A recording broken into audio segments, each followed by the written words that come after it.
Everybody, welcome back. We got more WandaVision for you with Mike and Eddie. We're going to dive into the latest episode, which is episode 7. So if you haven't seen this far, I recommend not watching anymore because you will be spoiled.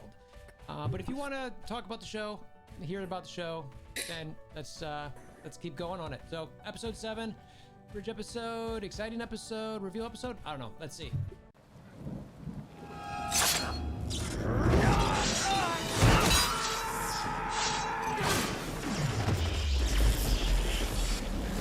Bring me Wolverthor!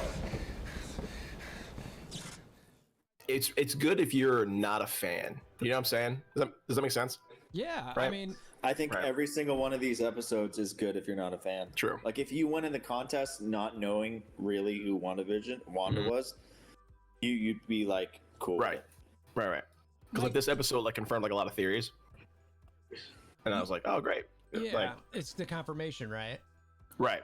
Mike, do you agree with what Eddie was saying earlier, where we were talking about the idea that, you know, could you watch this show without seeing other, you know, MCU content?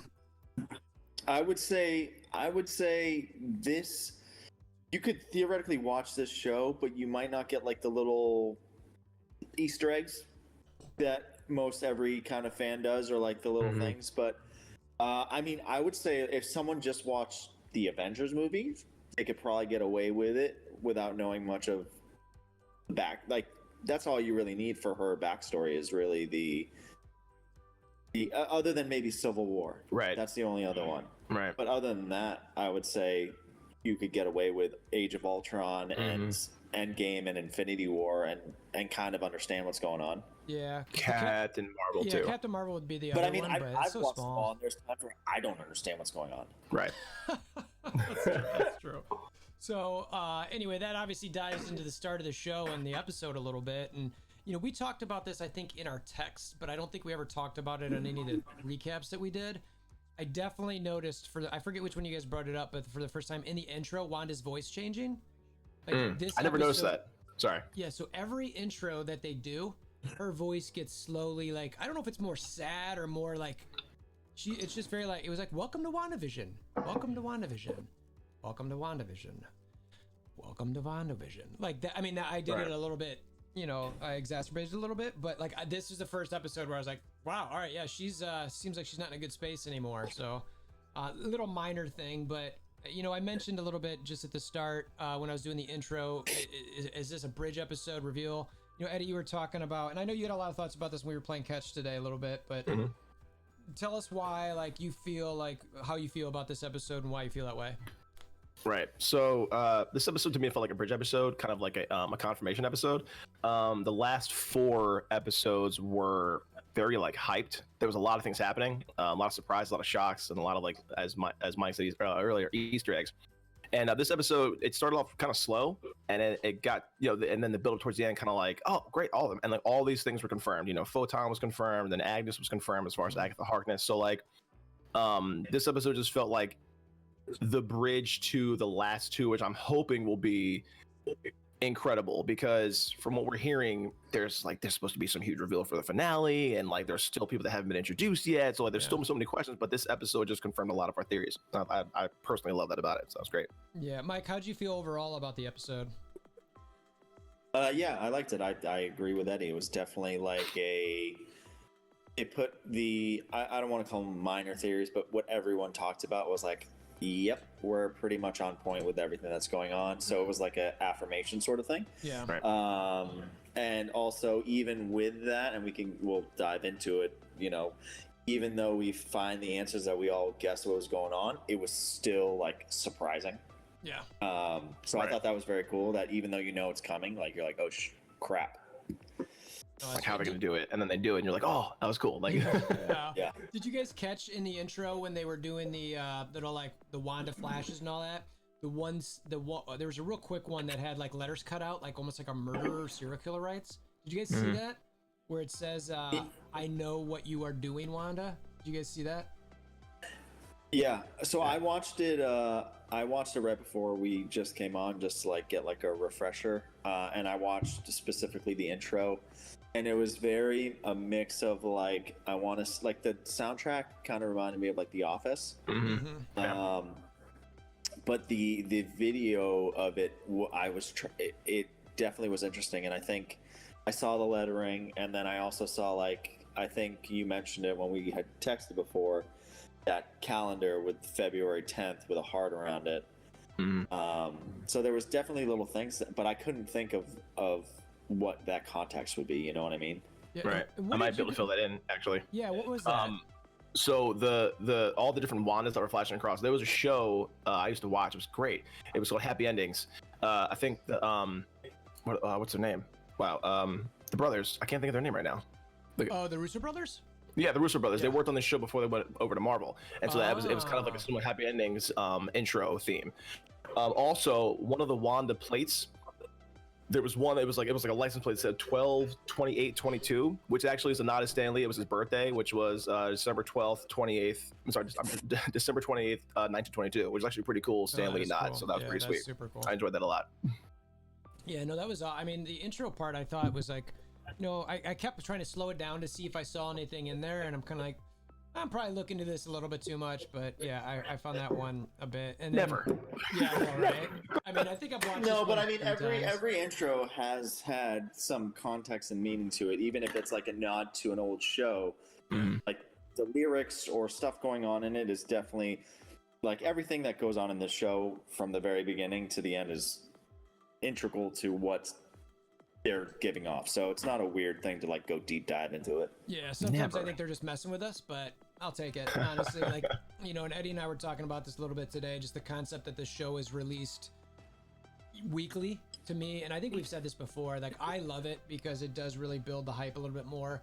As much as I like binging, it's just kind of like, I don't know, this does more for, at least for us, like we're like talking about it for 2 months or whatever, and versus maybe a week or something. So It's a great marketing strategy to go one by one as opposed to a whole binge series. I mean, you're getting press and social media posts literally every single day to the following episode, so it's consistent. Like, if we binge this all in, I don't know, a weekend, we talk about it for, I don't know, a couple weeks and then be out the door. Like, it would be whatever. But I mean, like, you're building consistent hype throughout the fan base. It's lovely, and I wouldn't think of any other way to do it, honestly. Especially with the gap that we've And also, I think you wouldn't.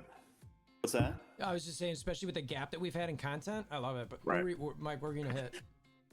I was just gonna say that these week to weeks, one of the things that is kind of cool, like for instance, when on Netflix, when you binge watch like Daredevil, the middle filler episodes that really don't mean anything, you kind of like pass along to get to the very end. Like you just kind of like these, every one you're like watching intently to be like, what's going to happen at the end, where I think those binge ones you just kind of watch and blindly watch without really paying attention until the end and the outcome happens, and you're like, oh, this, every episode, at least to us since we've been talking about it, gives importance, even if it isn't. Yeah. And this one in particular obviously starts off with Sword and Hayward, who's Mike's favorite guy. And Fuck it. Fudge that guy. Fudge that. And I think One scene. Yeah, he gets one scene and says we're gonna launch something. It's like, so Mike, he's still a bad guy, right? I'm telling you, if he turns out to be a good guy, I don't know what you can give him an award for, but he deserves an award.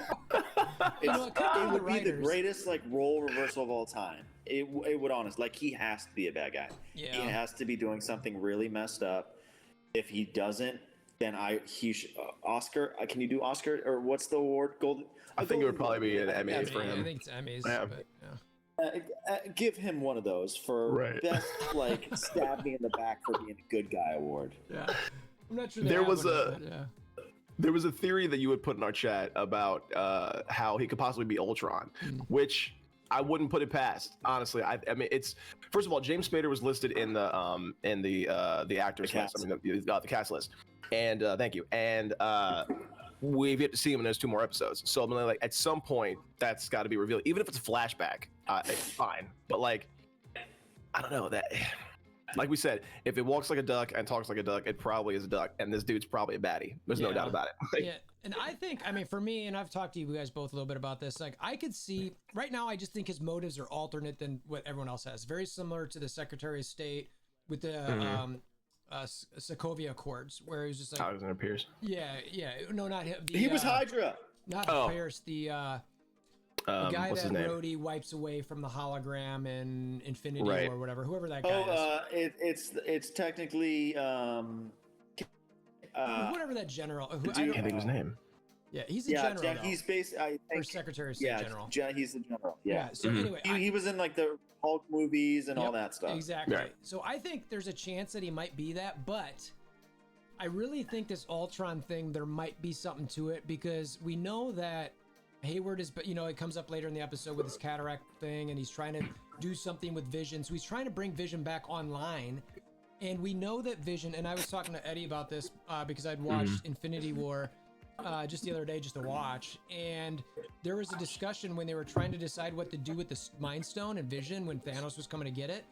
Bruce Banner says specifically, like, Vision is so many different people. He's Tony, he's Bruce, he's Ultron, and he's the Mind Stone, and he's Jarvis. So when he says he's Ultron, I thought of immediately how Jarvis went underneath during that same episode, or that same movie, and then eventually they found him. So I'm wondering if Ultron is still somewhere in Vision, and that Hayward's will eventually bring him out, and then I don't know, something could happen. So yeah, I'm with you, Mike. I mean, I know we only had one scene, but I think we definitely should keep talking about this Ultron thing until at least they say he's not there, because Right. I think it's definitely a chance. So 2 more episodes left before we can be like, all right, we're done. Like, Yeah, we I can know, just stop right? and call it a night. yeah, and frankly, Eddie and I mentioned this earlier, or I mentioned this to Eddie earlier, but I think the next episode might be a flashback.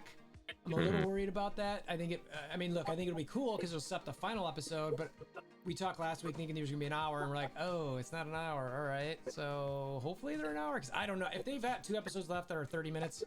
I straight up know how they're gonna finish it. I'm just gonna be like, all right, you're gonna leave us hanging big time. So Right. So anyway, moving on back to the episode, the next Love it. thing that kind of came up was like the circus, right? And we joked about what happened to Darcy. I'm not sure something happened to her. I'll mention something here shortly, but Vision. The part I liked about that interaction really is honestly was Vision just kind of looking at her like, hey, you remember me from last night, right? And she's just like, why you creeping on me, bro? Like, what's up? But I mean, do you guys think Darcy's fine? Like, do you think anything happened to her? I think she's just chilling there. Obviously, he breaks her out of it eventually, but any special powers or? Well, I don't know about special powers, but I went in a little bit of a deep dive, and the way they described her character from things that I was reading was she was an escape artist in the circus. So when you see her chained up, she's all chained, and then she like gets out. Yeah. Like it was like, I think that was her character in the show, that in the circus. But I'm starting to feel now that I think Monica's really the only one that's going to be changed into some sort of, obviously a mutation. Obviously she has powers, whether that's photon or whatever. I don't think it does everything for everyone. So I think that just became her character, and that was really it. Yeah. Because when Vision, unzapped her, she was back to her normal self and things like that. So I think it was like just a brief. I don't think what she turned into is important the rest of the way. Yeah. Right. Other than maybe being an escape artist, so if she's trapped or chained up, she can escape, somehow. But we'll see what happens. Yeah, I'll bring The up. irony of her character was like for her to be an escape artist is like, because that moment when they were getting escorted out, it was Monica and Jimmy Woo that kind of like broke out of the shield, broke out of the sword soldiers, and she kind of just stood there. So it's kind of funny that she becomes the escape artist inside the hex when she couldn't. She was like, what? No, why didn't no one tell me the plan? Like, so it's just kind of funny that like that happened to her. Yeah, I thought it was kind of adorable. I mean, it was important for the drive of the story though. So that was cool. Well, and one thing, and I was going to mention this later, but I'll hit it on it now with Darcy, is if you guys watch the episode again, notice how she knocks out that strongman pretty easily. I mean, I might be with you guys on the fact that no one else changes, honestly, because that feels like it'd be a lot. But there was a point when I rewatched it, I'm like, why? And it makes this weird kind of like funny clown noise when it does it, so maybe it's nothing. Yeah, what I was just about to say, when she punches him, it makes like a honk sound. Yeah. Like it's playing to like the circus ridiculousness of it. So I don't think he's really a strong man. I think, he's just He's just a that dude. character. Yeah. By the For way, lack of a better word, he's a clown. Yeah, and there's a century. Yeah, he's a soldier. I think he's a soldier in that group, and he's just, whatever. So And I there's a think he was the Sentry guy Easter that egg originally there, cuffed too. her to the car. Wait, say that again, Eddie? I think he was the guy that originally cuffed her to the car. I think you're right. Yeah. Oh, he might have been. Yeah. So I think you're right. her punching him back was kind of like, like, thanks for leaving me, jerk. And then, there it is. Yeah. Yeah, and that's I mentioned this to you guys. I think the Sentry Easter egg in the belt. We'll see if that really. I think it's probably just nothing, but there has been discussion about him eventually being in the MCU, so we'll see. Jumping in next, you get and really a lot of the episode is just Wanda and just kind of what's happening where they're getting crazy. And the part that I kind of found interesting that came up next that was when the kids were asking her about Vision, and she made this comment that stuck out to me that was kind of like, if Vision didn't want to be there, then there's nothing she could do about that. And I was kind of like, okay, really? So I don't, Eddie, do you think am I, and this is kind of a theme here, am I or anyone else wondering, looking too much into that? What do you think? Why would she not be able to control that? My thought is this, and I was thinking about this before we even got on. So when Darcy is talking to Vision and she's telling him and she's pretty much like recapping his life up to this point, which I thought was huge. I mean, he has no idea where he came from. He's trying to get an idea of what he's doing here, how he even got here, right? So she recaps him, right? And at the end, she says, "I've watched the show from the beginning. It's clear that you two love each other, right?" So when she says that line, which I think came before Darcy said it to Vision, Wanda is under such a, I want to say she's under a spell, because there's no way that someone would feel that way about someone that they love. I just don't believe it. And it's almost like you're talking to someone with what do you call it? Not amnesia. Oh my God, what's the word? Like what they can't remember? With dementia or like Alzheimer's. Oh. You'll say things and they just kind of they'll forget about it. You know what I'm saying? Yeah. So like talking to Wanda, it's like, oh my God, I'm trying to put it this way. Like you can't tell her otherwise that she's trapped, because she thinks that everything is fine. She's under control and all that stuff. So like for her to say those things, it's not coming from a place of the heart. It's coming from a place of just confusion. Oh. And so that just sat wrong with me when she said that, and I was like, I don't like that, because she does. She has to. Even when she drove him through the ground in Civil War, they still went through. They were still together in Infinity War. So that there's something there. Yeah. Mike, you got any thoughts there? You think Wanda's actually in control of Vision there? Or? So I think it's a scenario like this, because I literally just rewatched it again, and the way I took her comment, at least from the rewatch, was I think she meant it as in the context of the show that she's portraying. Like, if he doesn't want to be a part of the show, he won't. But he can't leave the Hacks, and she knows that for sure. She knows he can't go anywhere. So I think it's just a matter of her saying, if he doesn't want to play this game, of make believe with me, I can't make him, which is true. Right. But I think it wasn't in the sense of leaving the Hex or world they're in. It's not playing family like she thought they would be doing from the very beginning, Yeah. That's how I took it. I gotcha. Now, and as that scene kind of progresses, the next interesting part to me was twofold. It was just her and the kids a little bit, the twins specifically, and there's 2 points I want to bring up with you guys. I want to hear what you guys' thoughts are. Is that they ask Wanda about Pietro, and Wanda kind of says, "Don't believe anything he says. He's not your uncle." But then they're like, "Well, who is he?" And she's like, "Your mommy doesn't have all the answers." That's one thing. And then obviously shortly after that, Agnes comes in, and I want to touch on that. Actually, let's stay on the Pietro part for a second, because this really does, at the mid-credit scene, I'll call it, eventually we get to that point too, where it's like, so where are we at with Pietro at this point? And let's just talk. I mean, we have to add the mid-credit scene in my mind to really kind of talk about this, and we don't have to go over to the show, but he shows up, right? With Photon there, and it's kind of and there's some purple that shows up, and it's kind of who is this dude? What the hell's going on? You know what I mean? Is this Mike? I don't know. I need some help here. The way I took it, especially at the mid-credit scene when we find out who Agnes is, such a good reveal. It feels like she has more control of the characters than perhaps we thought Wanda did. because everything that she showed, like in almost every call it episode, she was doing something to control the narrative of the show. And even this episode, and I think we talked about it via text, and I think you had a question on it. But when, you know, they're doing the fourth wall thing and the director talks back at Wanda, that's for sure her. Mm-hmm. I heard the voice. It's just her, is it her voice? making her. Yeah, it's her just voice modulated. being, yeah, she's doing it like she's, what do you think? Like kind of like that. So, okay. And with the purple showing, like when she touched Herb, Yeah, Herb. she was controlling him. There was purple on Pietro, so I think Pietro specifically, I think, was brought in by her, and I think she does have control over some characters. And I also like want to possibly think now that all these things that say, like, they've always said, like, all these people that even Vision, who like unvisions people, they're like, we hear her, but they never say Wanda. At least I don't remember.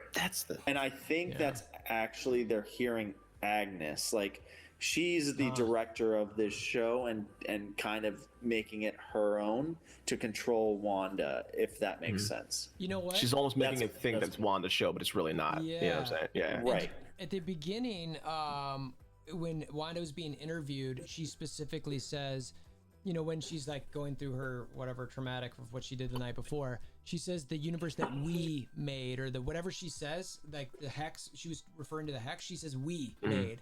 So it clearly gives some indication that there's someone else. So that's a good point, Mike. You know, I didn't think about that. That's pretty solid. And you know, to stay on Agnes for a second, and I have to throw this one at Mike just because of his fandom towards Spider-Man, but so Agnes once, you know, she said, I only bit a kid once.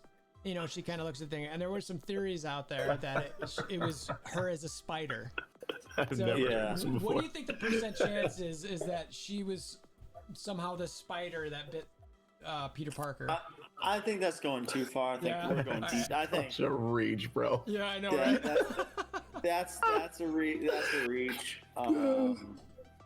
But yeah, I wanted to bring that up to you to see if that was just if they somehow correlate that, then like my mind is melted. Like they're going too far. Like, yeah, you're gonna be like, how long has this person been involved in this thing? Like, what is going on here? That's like some deep level, like everything during Thanos and all that. So yeah, I want to say one thing real quick. Yeah. Back to the part where they were in the house and Wanda's getting up and she's like getting the cereal from the kitchen, like everything's kind of like phasing in and out from different decades of the show. Yeah. I was watching with closed caption on, and there was like a radio playing in the background, and it was like thanks for tuning in to WNDA, which is Wanda for short, and they're talking about the Halloween episode, and they said calling the kids ghosts, and specifically saying seeing them coming out once a year, and we only ever saw them through one episode, which is like kind of like a weird thing to say. Pardon me, I thought that was like super odd when they did that. Pardon me. And with Agnes,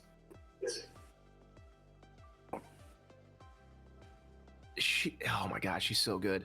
For her to be doing this the entire time and just like doing little manipulations throughout the episode, it's amazing to me. And I don't think that she did it alone. That I think honestly that Rabbit is somehow involved. If we're ever going to touch on that, because go there. Cool. We'll go there. I agree with you about the Rabbit. We'll go towards the end, but yes, I agree. Mm-hmm.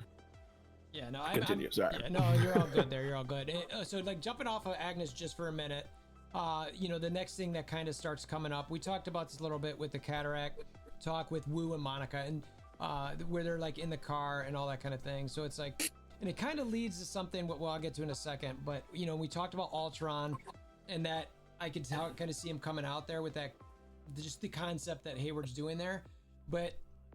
I've got to be honest with you guys here. This led to probably my biggest letdown in the show, but I'm not sure it's the show's fault. Commander Goodner. So, we've been talking about this aerospace engineer, right? And I told you I got chills down my back with like if it was Mr. Fantastic and all these things. And the shows currently make it seem like that's who Monica was meant to meet up with.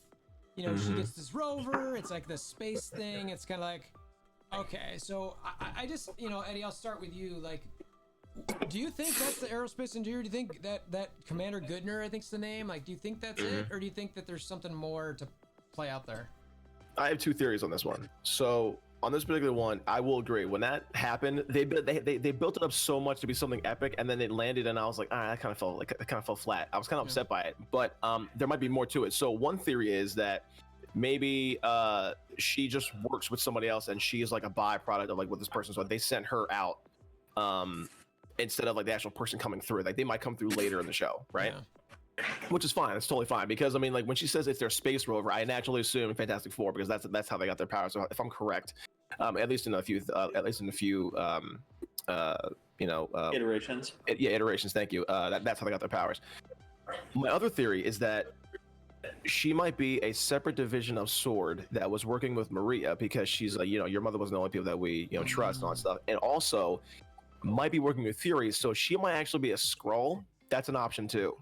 Oh, which I wouldn't be surprised by because I think we kind of forget that Fury is in space on that ship with all the other Skrulls. So he's kind of like embedded in this in this kind of like this family of Skrulls, and she might actually be one. Like there's a good chance that because if you remember back in Captain Marvel, she became friends with one of the they were playing Uno on the steps with one of the Skrull. I think it was one of the daughters or the daughter of the couple. So like there's a good chance that might be her, but we don't know. I mean, there's a couple of theories, but then it's an option. Yeah, so. That's interesting because in Far From Home, Spider-Man, there are Skrulls in that too, so they're clearly at play with what's going on with Fury and Sword and all that stuff. So, right. Yeah, I mean, if we're talking about people who could be Skrulls, Hayward definitely could be a Skrull. Very true. He's bad Squirrel then, right, Mike? I mean, he can't be a good one. Yeah, he's true. He's no. I mean, they want like weaponized things. So yeah, him trying to weaponize, like I think obviously he would be a bad one. He's a bad guy. If Hayward's not a bad guy, Mike will be thoroughly upset. I'll be upset. Yeah, I'll be upset. I feel you. So. And we'll come back to that interaction, what happens shortly after that. They do a good job in the episode of bouncing between each kind of area of the, between what's going on outside the hex, between those two parts. Well, I really just monarch on them. And then the two different groups on the inside. So like the next thing that happens on the inside, it goes back to Vision and Darcy. And I think Eddie touched on this earlier where, there was a lot of character development in this. And what I took away the most from this was that through all the things that they were doing, it was all about Vision figuring out kind of who he is, and ultimately that culminates with him really getting the understanding of, wow, Wanda watched me, she had to kill me, and then after that someone brought me back and she had to watch me die.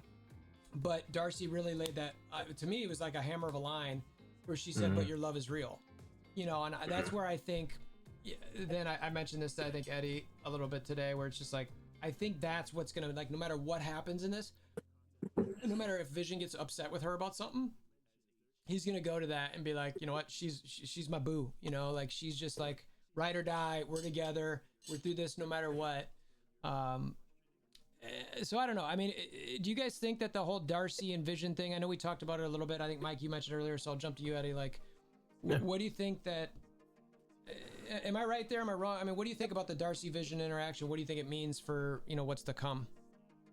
I like it. It was an introduction of like that age-old quote, like love conquers all. And it seems like in every superhero movie, there's always a love interest, and this follows the same script.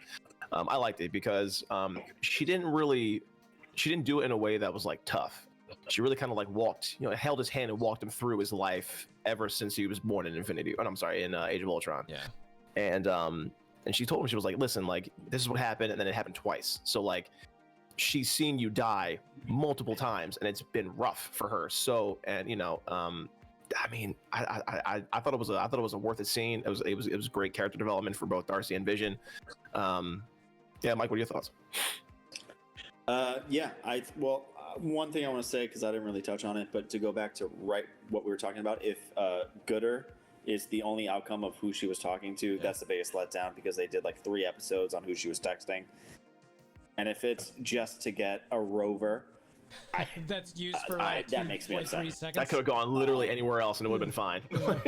Yep, anywhere else. Just give me anything but that small interaction. And then to go to what we're talking about now, in regards to the Vision and Darcy conversation, I think the one thing that it does specifically for Vision is Vision, at least in these last couple episodes where he's wondering why Wanda's doing these weird things, I think it gave him a realization of why she's doing it. Like, she's basically lost the love of her life twice. Yeah. And she's trying to have a semblance of having them together. So I think all those, like the last couple episodes where he's questioning it or he's snooping and doing all that, I think he kind of understood. Like, you know, it's like, you know, kind of like you said, like, Wanda's like ride or die. Yeah. And she's like doing everything she can to get him back. And if it's this weird world, I think he like realized that. And maybe is sympathetic to it. I think obviously doesn't want it to be like this, and wants to like save the people in this world and do the right thing. But I think he might understand where she's coming from in terms of maybe the pain she's in or these weird decisions she's been making throughout this process. Yeah, Sure. I can see that. I think that's definitely where they're gonna go with like their love story, just to make sure like that stays solid, because I think that is at the crux of kind of everything they do. So, you know, we already mentioned, you know, Darcy knocking out the strongman and all that kind of stuff, and then it really goes back to Wanda going nuts again. You guys, you know, I was gonna ask you about the voice and the actor, but it sounds like, you know, you picked up on that and said it really seems to be Agnes there. And then, so the next thing that comes up, and I kind of want to spend some time on this a little bit, is the commercial. So for anybody who like, and this really wouldn't make sense to anybody who's not like, I'd say you don't have to be a Marvel nerd, but who like knows everything, but you have to recognize that something's there. So the Nexus, there's two things that can come from this, right? Yeah, and I'll mention them, and I'm curious to see what you guys think, if it's either of these or if it's just nothing again. One is like, there's like the Nexus Earth or the Nexus reality, where all different multiverses kind of are centered around this Nexus Earth, so that they all basically pass through there, or the convergence, Dark World, Thor 2 type concepts, that where all that stuff comes together. The other part of Nexus is there's Nexus beings, which I'll pop this up on the screen shortly after this as I pass this along. I'll start with Mike, but these Nexus beings are people who basically have they're the same person regardless of the reality that they're in. So Mike, my question really, or what I want to hear from you, like, what do you think is this commercial? Like, what's happening with it? Is this saying that she's a Nexus being, is it Nexus Earth, like, or is it just nothing and she's depressed? No, I think there's going to be some like I said, every commercial has been a tie-in to something, and that's happening in that episode specifically. So I do agree with you. I think it's either some sort of Nexus Earth or something along those lines, because I think there's a tagline at the very end. And also I liked that it was like every one of those commercials where, you know, it gave you like, you know, what's going to happen to you, or, you know, it was a very good commercial. I thought it was very well done, but I definitely think it's either Nexus World or something revolved into that. Because I think everything we've also talked about, it's going to lead into some sort of multi-world situation. And if Nexus is a part of it, that just makes more sense. Yeah, I feel so, you know, it's still like it puts it in your frame of mind. There's not really an answer, but it gives you something where it's like this is all tying into what we've talked about, where we think the end game is getting into Doctor Strange 2 and the multiverse of madness, and Nexus just makes sense correlating those two things. Yeah, I feel you. Can I? Yeah. Oh my god, I'm so excited about this. All right, so the Nexus, like you were saying, like there's Nexus beings, and then there's also like a Nexus like world, I guess is what you said. I'm not sure how you described it. Thor? Yeah, basically like it's this central hub of all these other multiverses, basically. Right. It's like so World I feel War and everything else. Yeah. Right. So I feel like that's going to tie into Loki, Spider-Man 3, and Doctor Strange Multiverse of Madness, right? Because like, all three of those kind of deal with other worlds and multiverses kind of collapsing on each other. Because I mean, Loki visits a bunch of different places. Matter of fact, he gets captured because of doing it. Also, I want to mention that Jean Grey and Kang the Conqueror are actually technically both Nexus beings. And I don't know if you guys saw this or not. Jonathan Majors, who was one of the actors, like one of the leading actors on Lovecraft Country, was cast as Kang the Conqueror for the MCU.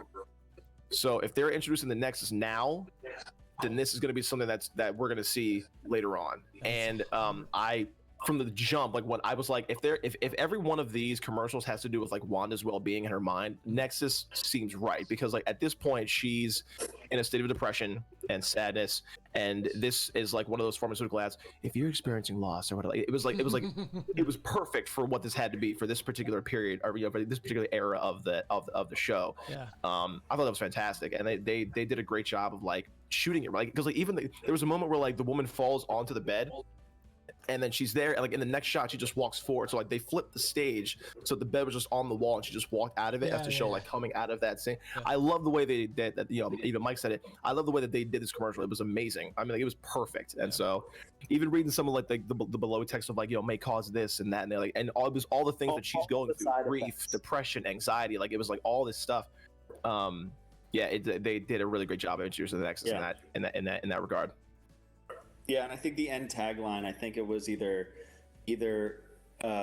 make the world the same or make it your own, like something along the lines of like either change it for yourself to make it better or keep it the same. Right. And so it was very cool and very well done, and like all the ads you see on TV now is like exactly to a T, like those aspects. It was really good. Yeah, no, I liked it. And Eddie nailed it with some of this stuff, like Kang the Conqueror's in there, Vision's also a Nexus being, which I find interesting, and obviously Jean Grey. But so we'll see how that plays out, but I definitely think it's something that's gonna kind of come to fruition here at some point. For sure. So shortly after that, we get back into Agnes with the boys. The part that I found most interesting here, there's two things I want to hit on, and I'm gonna switch the background right now. I've got Nexus Beans. I'm gonna pull up this other guy who, but what I'm looking at right now, I was just looking at like a Wikipedia for the Nexus Beans. What I've got right up now is Nicholas Scratch, which I'll talk about in 2 seconds. But so like Wiccan mentions to Agnes that she's quiet on the inside, right? Which I'm curious to hear you guys' thoughts on that. But she talks about her rabbit Scratchy, and that's why I've got this Nicholas Scratch up in the background, because this might just be an Easter egg that means literally nothing. But Nicholas Scratch is the son of Agatha Harkness, and he's a resident of New Salem, Colorado, which I want to touch on that a little bit later. But basically, and there's some Salem 7 stuff, which is the part I'm going to talk about. And he's got all these different things. He talks about his resurrection. He's tied into the Fantastic Four. He's tied into with Mephisto. So I don't know. So 2 questions for you guys is, do you think... why is Wiccan got these issues with Agnes being empty, or what your guesses are? And a similar question I asked before, Nicholas Scratch. Am I stretching here? Is this just a silly Easter egg? Like, what's up? Like, I don't know. Eddie, you want to go first? I'll go for it. Yeah. I think when Billy says, "You're quiet, Agnes, on the inside," when we're first introduced to Billy's powers, it's during the Halloween episode. He can hear everybody. It's almost like that moment when, I think it might have been Professor X. They showed his childhood, when he first got his powers, how he can hear everybody's thoughts, right? When he's with Agnes, she's powerful enough being to block out anything he might try to do, and I think she knows that because she kind of helped create these kids, which I think we'll get to in a moment. But I think he says that because he can't read her like he can everybody else. She's not giving away anything because she's that powerful of a being. As far as Scratchy goes, I think that's probably true. I mean, it's very specific for it not to be something. Yeah. And I think there was a handful of moments in the show where Senior Scratchy has either been mentioned or had a moment in the scene, so it makes sense that he would be involved in Agatha's antics, we'll say, in her meddling. So yeah, Mike. Yeah, I agree. I think it's definitely correlated somehow. It makes sense, even if it doesn't manifest into a real character. I think it's a nod to that in some way because she takes care of him. She's always petting him, like And the only thing I'll say about is it Billy who reads minds? Yeah, it's Billy. I actually think he can't read hers because I think she doesn't have a soul. Like, I don't think she's. That's true too. Like, I think she's been dead for so long that, like, I think he's hearing all these people's minds because they're all alive. Like I don't want to say she's a dead character, but I think she's like I do agree with you. I think she has power where she's controlling a lot of things. But I think it's a matter of either she's controlling it and keeping his mind out of there, or she doesn't have a soul to control, to hear thoughts, like she's her own being. She's a witch. She's just some like very powerful person, but not one that, if he can just read maybe human minds. I don't know what his powers go like through the comics really in detail, but I think it's maybe that sense. But also, if she's controlling a lot of things, definitely her powers being able to block his thought reading makes sense. Yeah. No, I for sure. Yeah, and we'll see how it shakes out with this scratch thing. It might be literally nothing and just kind of fun, that all like almost like the license plate for Stanley and all that. But we'll see. So shortly after that, we get what I found to probably be the most exciting part of the episode, or maybe the second most exciting.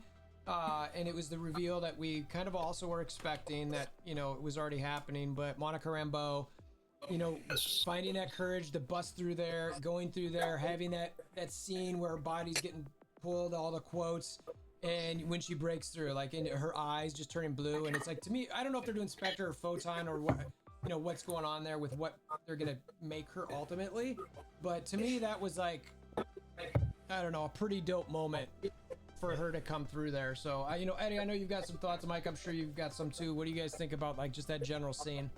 I'm gonna let Mike go first because Mike had some really heavy thoughts in the chat. You can go right ahead. Yeah. So I think me and Eddie have a similar thought, where her getting in the rover to try to get in there, like that whole aspect was so pointless.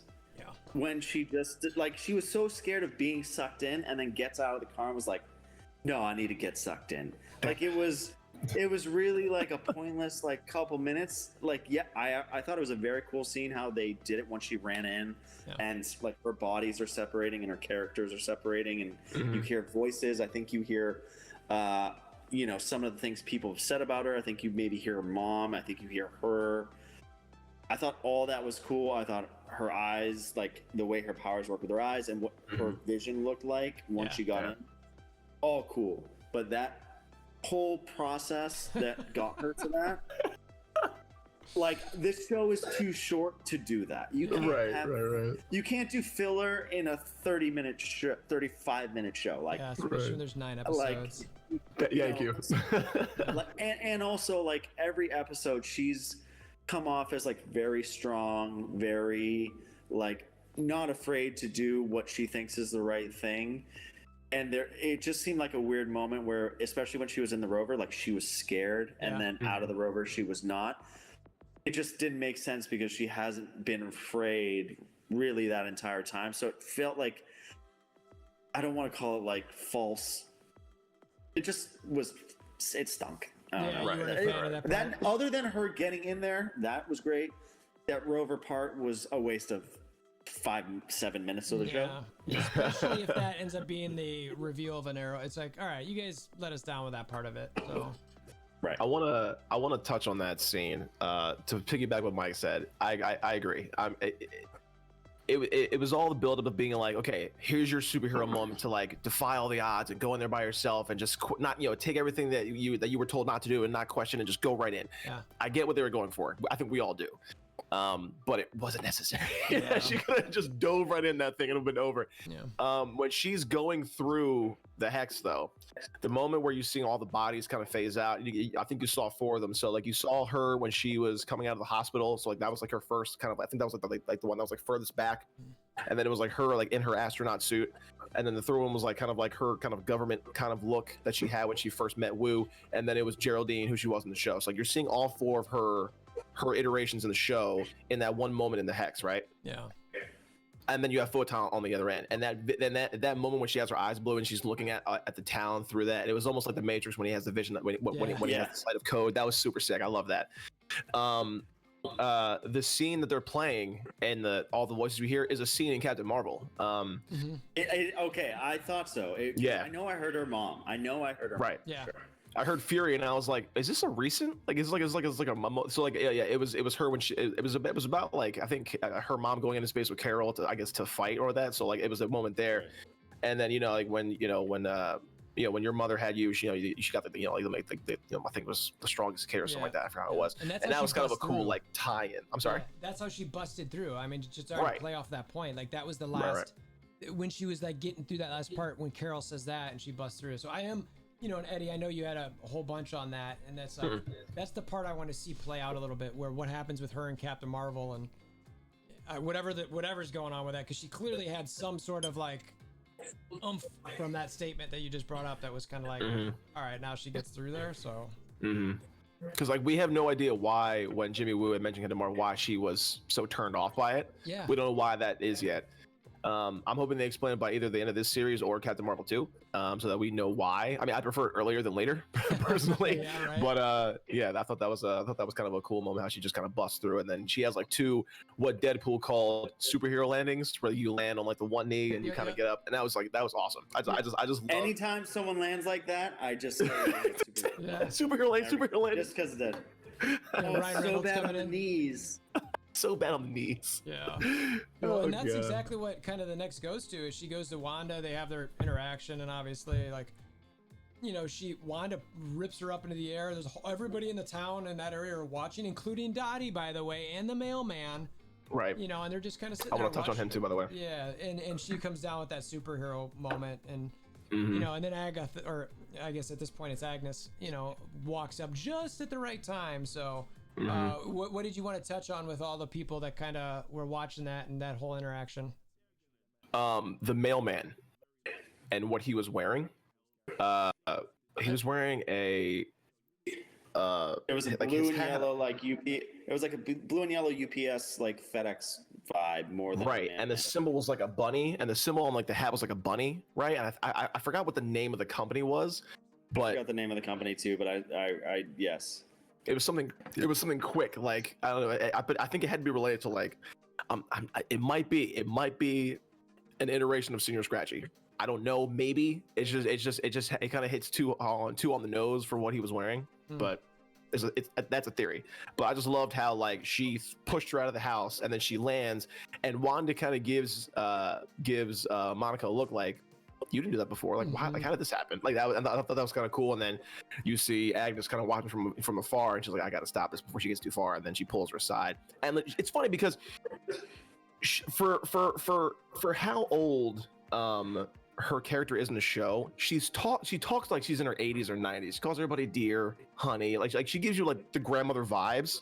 I mean, we know it's her, but she makes it very clear when she goes, okay, that's enough, dear. Like, okay, honey, come with me. Like, she's very like mother-esque when she brings away Wanda from Monica. Yeah. Mike, you were gonna say something? Well, I think it goes into what we kind of sort of touched base on, at least in my theory, where I think Agnes is controlling a lot of the characters. Like, I think those are her eyes for the show, or for like that world. So I think when everyone stopped and is looking at Wanda and Monica tussle, I think that's like her watching, because I know she looks out the window and she's like, oh snap, but I think it's kind of semi-correlated to the people being controlled by her. So it's like, hey, something's going down, and then she looks out the window, sees what's going on. But yeah, she's definitely an old lady. Everything she talks about, she's talked about an old lady. And then I thought the superhero landing was cool. I think also too, when the reason why Wanda gives that weird look to Monica, she sees her eyes turn blue. So I think there's a point of her, it's like, oh, you're not just like a normal human. You're something. You know, you might be a problem for me. Yeah. And Monica didn't stand down. She's like, hit me with everything you got. You won't do it. Right. And Which is gutsy. Right. She's been like thrown out of that world. Like, right. She's done it. So for her to be like, you won't like kill me. It's like, she might. She might. But like, she believed in herself from the beginning. You know what I'm saying? Like she believed that Wanda wasn't a problem, because even when she got pushed out, she has still approached Wanda like she was a friend. So for her to stand up to her now that she has powers, but she has no idea how they work, is gutsy. Like you got to give it to her. Yeah. But yeah, I thought it was a cool scene. And then Agnes or Agatha, however we're calling her now, coming to the rescue. Quote, unquote. made sense. The thing I want to touch base on that we haven't mentioned yet, and we've mentioned so far since we've done this the 3 times, is even as a hot mess, Wanda's hot as hell. She looks so good. She was in pajamas and a robe, and she looked pretty good. Yeah. She was adorably like a hot mess. I was like, you're so hot. Like It's a just- legit hot mess. bad Like, you're- Sunday. Yeah, you're like a hot mess. Like a hot yeah, mess. you're wearing baggy pajamas, slippers, and a robe, and I'm like, I'm in. I'd still call her out on a date. Yeah, I'd still wanna take her to make you brunch. cereal for breakfast. We can move on, but I just want to point out that even as a hot mess, Elizabeth Olsen is a stone cold fox. It's a perfect transition to the next thing. That's a super random thing that I don't want to touch about too deeply, but I want to throw it out there because that's the fun part of the show and us having our conversations is, one of the things that, the Salem 7. So I don't know if you guys noticed, and we have to, I might have to do this again, but remember when one of the first 2 episodes when, I was wondering who Dottie was and all these things, the amount of women who are in that group, I think it might be 7 with Wanda, but not including Monica Rambeau, who's obviously an outsider. Right. And part of me started wondering about like the Salem 7, which are all, by the way, birthed by Nicholas Scratch.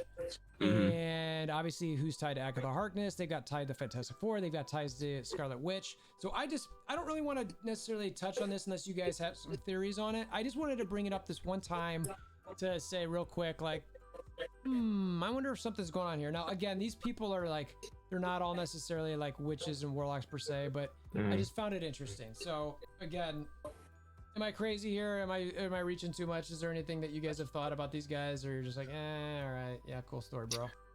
I think there might be like something behind it. I never caught that. And I think it was the second episode. I think so. Where they're all sitting together, looking like PTA mom or PTO moms, or that like the homeowner society. You know what I'm saying? Like or the HOA, the homeowners association. I didn't count that. But it is interesting that like she mentioned that Dottie has she has a lot of pull around here. Like, okay, like so you mentioned that, and then she's in like 3 episodes. Like it just feels weird that she wouldn't have more of a tie-in with that because of that specific line of dialogue. But that might have just been a throwaway line or whatever. But yeah, you're gonna say. Yeah. And before I get off these, there is one of these people on the Salem 7 that has this weird like, and I know you guys can't see it, but it's a similar. It's a little bit different than Grim Reaper one, but it's similar to what was shown in the floor in one of the early episodes. So, and then what that kind of gets us to is what I'll call the grand finale with Wanda being in the house. She's asking about the twins. There's some more scratchy thing. There's the locust cicada on the curtain. Bunch of creepy music. Talking about the basement. And then we get the book in the basement. There's these weird vines everywhere. All this kind of thing. And then finally we get the current big reveal of Agnes being Agatha Harkness. So let's just talk about this a little bit. The scene overall, which the culmination to me, I at least want to come to at some point, is the book. There's 2 discussions being talked about here. One is it the Darkhold? I don't know if it's that. The other one is it the Necronomicon? Both books are very different. I don't know if we'll go into deep dives here, but Mike, we'll start with you. Like, just talk about this kind of like culmination as we start to see, all of this, the locust, all these things, and then going into the basement with the book and, Agatha revealing herself. Yeah, I think it was definitely a cool scene when, Wanda goes down. And it starts getting creepy. I was like kind of not scared, but I was like, "This is creepy." Yeah. Like no one goes into a basement and it ever comes out well. Like there's never been a TV show or movie. It's like go down in the basement and it's like a party. It's not. You're gonna die. It's gonna be a party. So it was definitely like creepy. Exactly. Her lair or whatever you want to call it, I find it interesting. The purple vines. It also makes me think that basement is like the epicenter of possibly how the hex is getting its power. It's almost like it just seemed like it was those branches and the purple vines with the lighting. It just seemed like it was all too like. It must have to do with everything that's going on rather than just her house. Yeah. The book, I think, is more possibly Darkhold, just because it kind of makes sense and what's been going on, and also like the different. I think some of the things that there was like a goat's head with like devil horns, or there was like some different bones in there that were. It was all creepy, Right. And then when she finally comes down, Agnes comes down, and she's got her pendant, which was very integral in the first couple episodes, and everyone. That was a pendant, I think, in the comics that Agatha wears. And then one of the, I think her powers being purple is like a cool color. Yeah. It feeds off the, Wanda's red. And then, Monica has blue. So it's I kind of like that aspect, but it was interesting how she basically put her, like, she showed Wanda, like, she put that power in her eyeballs. Like what we saw in that scene was that. Wanda watching it, not like God, us. I love that. Yeah. The one thing I'm actually looking forward to is what her full outfit is, because it looked cool when she was flying in. Oh yeah. I think she's gonna have a cool costume, I guess we'll call it. Yeah. But it looked pretty cool from the half we saw. I was like, oh, that's gonna be like, she's gonna be like a rattle-tat, like raggedy, cool looking witch, I think. Yeah. So I want to see what she looks like in her full form. And then everything that they showed in the clip was super cool. Everything that she was controlling where you thought she wasn't. Up until, like I said, when we talked about, I think last episode, where I don't think it was coincidence that she was sitting in that car in the middle of the road waiting for Vision. Totally. Like, Yeah, we all called that one. That up. And also, I think I called that she killed the dog. Dude. I got a note here. You mentioned Keanu earlier. John Wick is definitely going to be showing up in episode 8 or 9 here. So and he's coming You for can't Agatha. kill a puppy. It never works out well for that That's person. No, exactly right. man. That's exactly right. So I thought it was a cool scene, how they did it and how they made Wanda view it. It should be interesting to see if Wanda, when they go into this episode, if she's controlled or if she's going to try to fight. Like, if she can't do anything, she's just going to, kind of like go to the next episode and try to create this new world sort of thing. So I'm not sure, but definitely cool. I liked, like I said, even though we knew it was coming, it was still very cool to see her reveal. For sure. Eddie? Oh, dude. Like, okay, so let's go back up to back upstairs to the beginning. So the bug on the blinds or the curtains is a cicada, which apparently cicadas are meant to like symbolize immortality, which I didn't know that. Which is kind of funny because Agatha, I think I mentioned this before, she dates back to the Salem witch trials, which I believe were in Connecticut, if I'm correct. No, No, Salem. Salem, right? What? Yeah, no, but like, Salem, but there's Massachusetts. but there's a tie into Connecticut as well. I forgot how though. I'll come back to it. No, because her license plate and on her car is from Connecticut. It wasn't from Massachusetts. That's why it threw me off. Sorry. So it's just funny that like cicadas, they symbolize immortality, and she's been alive, or she's been around since the Salem witch trials. Anyway, so going down, when she goes down to the basement to find her twins, which I find interesting that she calls them the twins, because that's how she was referred to as far as her and Pietro in Age of Ultron as well. So it's kind of funny that they just carried that title over to the kids as well. Yeah.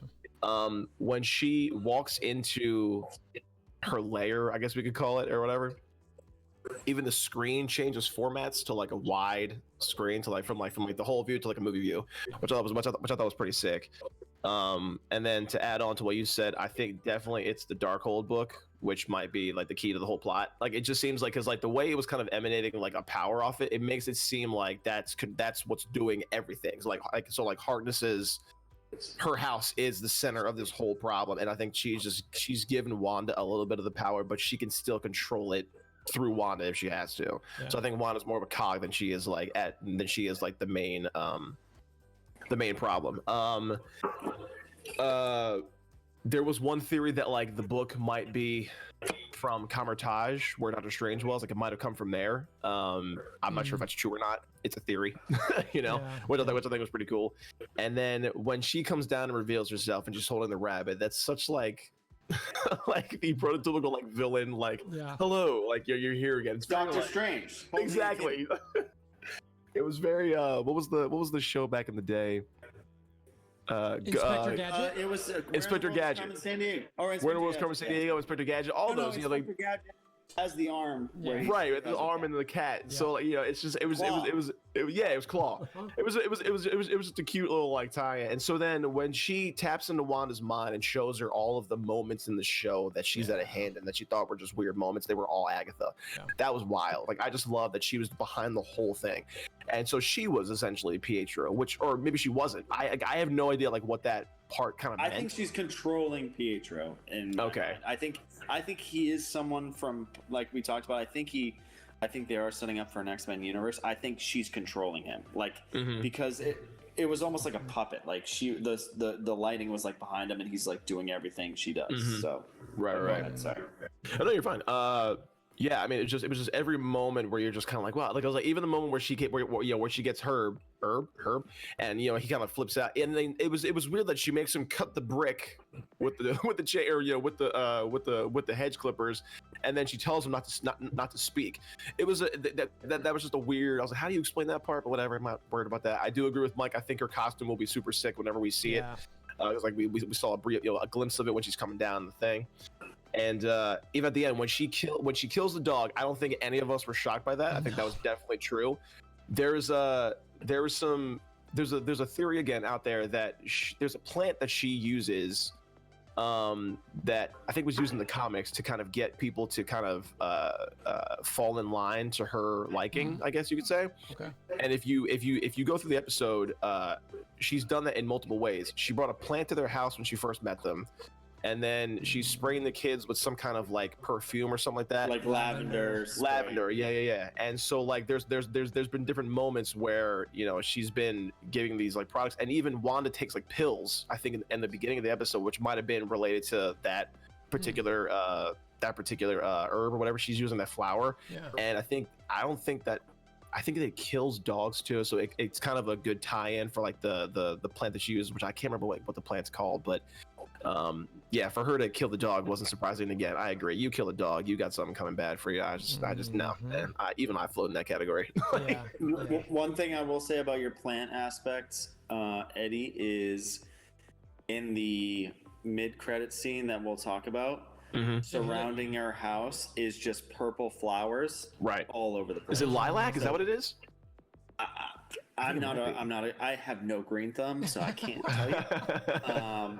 But I do know that when Monica was rocking around, every part of that had purple flowers in each part of her yard. So I think you have something there. Right. I got you. Thor. Now, well, before you guys totally just rule out the Necronomicon, I just want to tell you that there is a tie with Scarlet Witch to Agatha Harkness in this, where that Agatha Harkness was saying that it would be helpful in getting rid of with Wanda's demon problems. So, and Doctor Strange had a copy as well. So who knows? Anyway. Right. But we'll knock it out. But like it is, it's one of two theories for sure. Yeah, it seems to be. It is interesting that it could be a book from the Doctor Strange library. I forgot the name of it, but Gamerz. Thank you. Pardon me. You're welcome. Yeah, and we talked about Baron Mordo the other day, so maybe he did something and gave her that book to help do something because he didn't want all these sorceress or sorcerer type beings out there. I can see that being a play. I don't know, but I mean, I definitely loved how all of that kind of came together. You guys mentioned some of the things in that room. I kept wanting to see, what else was in there, and I was like, I don't know. It just seems very demonic and very kind of. I mean, it was a creepy cave. Yes, it was totally straight up. You got the vines leading into the outside to it. That was just so weird. This is crazy, dude. Yeah, and part of me starts going to the point, and I think we talked about this a little bit today, Eddie, too, is that the idea that if Agatha Harkness is the villain, so to speak, or is the person pulling all the strings in this show, how do you feel about that? Like, if there's nobody else, like literally we've got our reveals, there was no real Luke Skywalker moment, this is it, there's gonna be something that's gonna maybe be one minor cliffhanger that ties into a movie after this. There has to be. And it just builds Wanda towards being basically more of a villain, or more of a issue for Doctor Strange and people to deal with. And I'm gonna answer the question myself, and I'll let you guys go. But I mean, for me, look, I love all things MCU, but I will have to say that my expectations and my hopes would have gotten the best of me. That I would be a little bit let down and say, oh man, I was hoping for a Nightmare at least, or a Grim Reaper or Mephisto or something, and then if I don't get a Fantastic Four review on top of that or something along those lines, or Professor X, being like, hey, I'm here and I'm helping, bring your mind back. I don't know.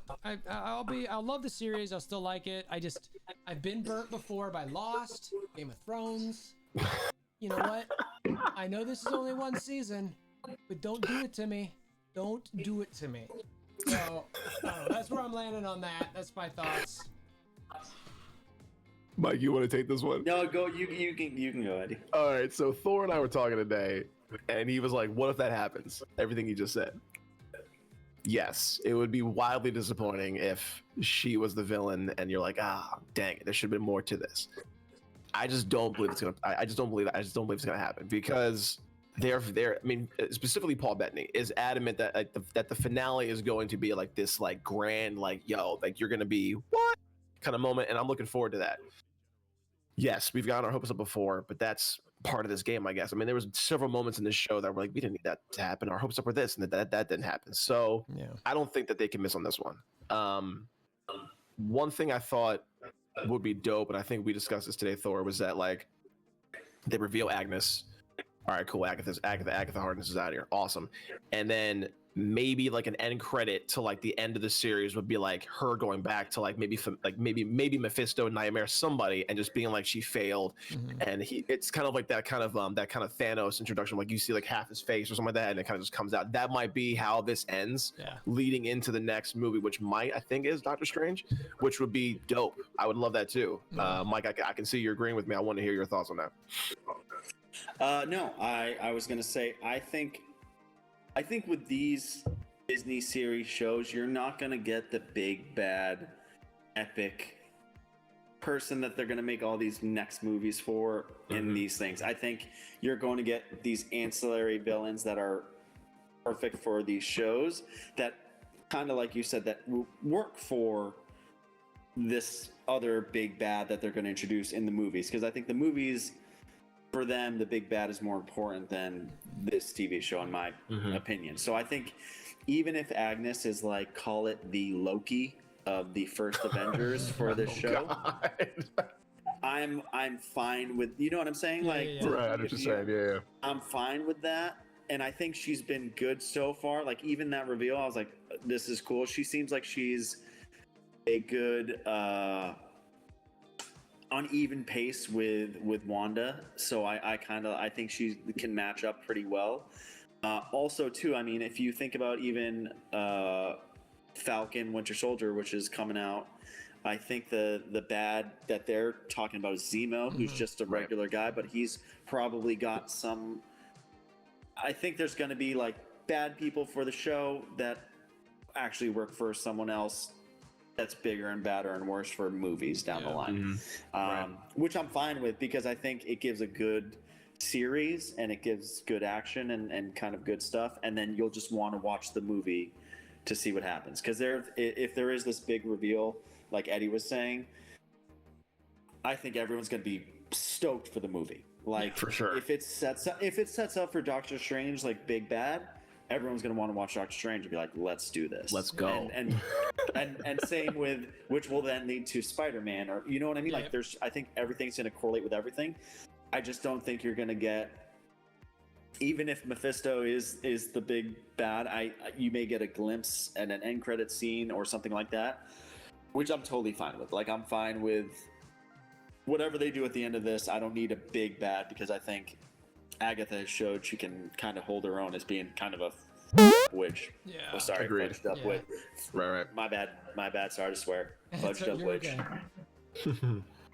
okay. Yeah. So yeah, I mean, like I mentioned, I'll still be. I mean, Mike, you're convinced me a little bit, maybe, but I mean, and like I said, I led with it. I let my hopes and expectations get the better of me, and I think it's just because we haven't had content in so long. We've been locked up for COVID, all these different things. that I'm just like grasping at, like, where's my MCU? Like, I need something here. And Just itching for a fix. yeah, honestly, it's like, gimme, like, I need something. So yeah, you know, I think You gotta trust the process, man. Yeah. look, We waited like 3 years for the Infinity War movie. I know, bro. That John took a For minute. Endgame. For Yeah. Endgame, there was like a 2-year gap between Infinity War and Endgame. it was so worth it. It was. Oh my god. So yeah, I mean, look, and you know, we'll see how it shakes out. Obviously, we've touched on the mid-credit scene a little bit with, you know, Photon, Maria, Monica Rambeau getting ready to go in the basement, and Pietro coming up on her, and the line that I just love is "Snooper's gonna snoop." You know, that's gonna be all over the place, and I don't know. I'm super excited to see what happens next episode. I'm starting to set my expectations back a little bit more, like I was saying, because I think it's gonna be a flashback episode with what happened to Wanda after the funeral, like how she ended up going to Sword and taking Vision's body, and then potentially like how the Hex started maybe coming together a little bit. I don't know. I think that's kind of what the next episode is going to be about, and it's going to set up the finale. I mean, I think that's the whole thing, and then everything's going to happen in the finale. And I don't know. I'm still stoked. I can't wait, and I think they're going to nail it because it's Marvel. But I don't know. Sorry. No, So go. there's one thing I want to mention for that mid-credit scene or end-credit scene, whatever you want to call it. Right. And I tried pausing and seeing it, but when Quicksilver shows up, it looks like his hair isn't silver anymore under the beanie. Oh, I didn't see that. Yo, Really? what? It looks like he has like normal hair, and I could be wrong. Like I tried pausing it, and you can't really tell, but it doesn't look like he has the silver hair anymore. Right. And depending what part it is, his side, and this is getting a little bit too much, but like his sides, like right, you know, you guys can't see it, but I'm showing it on camera, that like basically like above your ear. I thought I remember that actually being dark in the original, like in this part when he showed up at the door for the first time. It was just his tips. No, you're right. But because the beanie was kind of off his head, you should be able to see more of his hair. You're right. He had like a layer of white and dark, because that's what the You're original. saying it was the light Pietro part had. too, huh? But I could have sworn, like it just like I couldn't see a hint of any silver, which I found weird. I'm gonna watch have to that back. rewatch. If you're looking at the picture, I could be wrong. I can't see anything. You're watch gonna that make back. me see this for a 4th or 5th time. That's what you're gonna do here. You know what I mean? Like, yeah. So, what you got? Any closing thoughts, Eddie, before we kind of wrap this thing up, or as we wrap this thing up? I do want to add one thing with the I guess the mid-credit scene, we'd call it that. When Pietro comes up on Monica, she turns around, her eyes are purple. No, her eyes were blue. Were they blue or were they purple? I'm pretty sure they were purple. They were blue. She had like her photon powers going on. Okay, I wasn't sure because I thought I'm it was pretty sure purple I too. thought they were purple, but I mean, if they weren't, it doesn't matter. There was one thought that like maybe she might be controlled by the Hex, which I don't think so. I think she's just seeing everything that's down there, kind of like through that, we'll call it like her Matrix vision. I think that might have been that. I don't think that she's been captured by Agnes yet, or Agatha. But yeah, I don't think there's anything going on there outside of her just kind of either using her powers or getting getting used to them, or just kind of coming up. When Peter came up behind her, it's hard to keep this guy in line. When Peter came up behind her, it kind of shocked her. So yeah. And by the way, Mike is right. I'm looking at the image right now. I've got it up on the screen. You guys can't see it, but it looks pretty blonde to me. So. Oh, with Quicksilver's hair. Yeah. I don't know if it was just That's an crazy. actor situation where they just needed to bring him back on set and they just didn't have time to do it, but. Yeah, It looks so different, right? it's different. There might have It's been a reason. Yeah, I mean, it could have literally been like just a shooting reason where they had to that was the only time they had to do it and they didn't have a chance to silver it up. But also one of my thought processes, if she was controlling him, he's actually just a regular guy that she made, and it's almost like a nod to X-Men, yeah, Right. or whatever. But he's like a character, and he's like just a normal guy in that world, like Westfield, Yeah. or Westview. Sorry. I can see it. But yeah, I did notice that. I was like, huh. But that's it. But So, yeah. Mike, you got any other closing thoughts? no. Again, good episode. I think if really that connection for Monica to the Rover was just that soldier that stinks. Yeah. Other than Sitting on that, I like Monica's progression as potentially her powers as Photon. I think she's really good. I like her character. It'll be interesting to see what they do with Kat Dennings' character, because she was in a van, like just Down by the river. like miles away. Right. So I don't know if she shows up to help because Vision just left her to drive the slow truck. So she might not even be an important character to next week's episode. But I think no, Monica will save her honestly, though, for sure. Yeah, I mean, I think she's going to be a character for the future, and that's fine. But honestly, it was good. It was a good episode. Again, good reveal, even though we saw it coming. I really have no qualms. I think the only qualm we all agree on is if she wasn't talking to like Mr. Fantastic or Right. or Something. anyone cool. So We if need it was somebody just to get cool. this dumb rover, it was a dumb 7 minutes of TV. That Yeah. build up was like so anticlimactic. I was like, that was Yeah. this random soldier, bro. Who's Captain Gooder? Who cares Right. about that? I don't think she exists in the Marvel universe. So Yeah, but no, I mean, all these episodes, I've enjoyed every episode so far. They haven't, even how they're wildly different, they haven't strayed like my attention away. So yeah, I'm with you. I'm with you. it So, should be interesting for next week. Yep, and that's what we'll look forward to is episode next week. We'll obviously do another recap. Hope you guys are enjoying this. I know I'm enjoying it. You know, Mike and Eddie enjoying it. So hammer down that like button, click that notification bell, subscription button, all that kind of thing. Discord link in the description below if you've made it this far. Thank you for watching. And until next time, hope you have a wonderful day. See you guys.